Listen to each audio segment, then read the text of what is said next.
Sir నమస్తే అండి. మా ఇంటి వాస్తు కరెక్షన్ కోసం మిమ్మల్ని అప్రోచ్ అయినప్పుడు ఇంటి ఆగ్నేయ మూల 6 అడుగుల ఎత్తు స్లాబ్ లెవెల్లో కట్ చేయమన్నారు. ఆగ్నేయం దోషం క్లియర్ అవుతుందని. అండ్ వెనకాల నైరుతి మూల ఉన్న 2 బాత్రూంలు తీసేసి అది గోడ కట్ చేయమని చెప్పి అన్నారు. దానికి తగ్గట్టు అది కట్ చేసాము. కాకపోతే నైరుతి దక్షిణం ఓపెన్ చేసిన దోషం ఉంటుందేమో అని చిన్న భయంతో మీకు ఈ వీడియో కాల్ చేస్తున్నాం సార్. ఇది కొంచెం నివృత్తి చేయగలరు. థ్యాంక్ యూ అండి.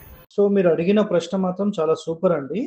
ఇక్కడ ఒరిజినల్ గా ఏంటంటే మనకు ఇంటికి సంబంధించిన 4 మూలలు 100% క్లియర్ ఉండాలనేది ఖచ్చితమైన వాస్తు శాస్త్ర నియమం అండి. స్లాబ్ పెరిగిందని మాత్రం అనుకోవద్దు. ఇక్కడ చూడండి, ఆగ్నేయ మూల కట్ అయింది క్లియర్ గా. సో 2 ఇంచులు కంప్లీట్ క్లియర్ కట్ చేశారు. ఈశాన్యం అయితే క్లియర్ ఓపెనింగ్ ఉంది. అండ్ మీకు యాక్చువల్ గా జరిగింది ఏంటంటే, ఈ ఇంటికి సంబంధించి టోటల్ పడమర సైడ్ అంటే నైరుతి నుంచి పూర్తి వాయువ్యం వరకు అడిషనల్ గా 2 టాయిలెట్స్ అనేవి తీసేసుకొని ఇటు నైరుతి మూత అండ్ వాయువు మూత పెట్టేశారు. జస్ట్ ఒక అప్పటి లోపల ఇంట్లో అయితే చూడండి, నేను ఎక్స్ప్లెయిన్ చేస్తాను. సో ఈ 2 మూతలు చేయడం వల్ల ఏమైందంటే, ఇక్కడ ఆగ్నేయం పెరిగిన దోషం వచ్చింది. ఆగ్నేయం అయితే మనం ఇప్పుడు క్లియర్ గా కట్ చేసేసాం. ఈశాన్యం అయితే క్లియర్ గా ఆల్రెడీ ఉంది.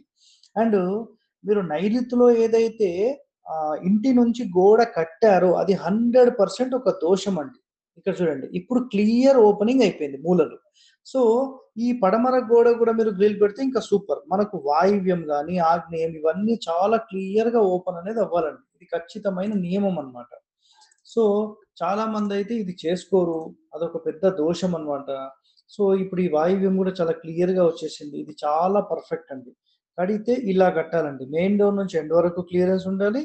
మిగతాదంతా కూడా మనం చూసుకోవాలి. ఓకే, థ్యాంక్ యూ అండి.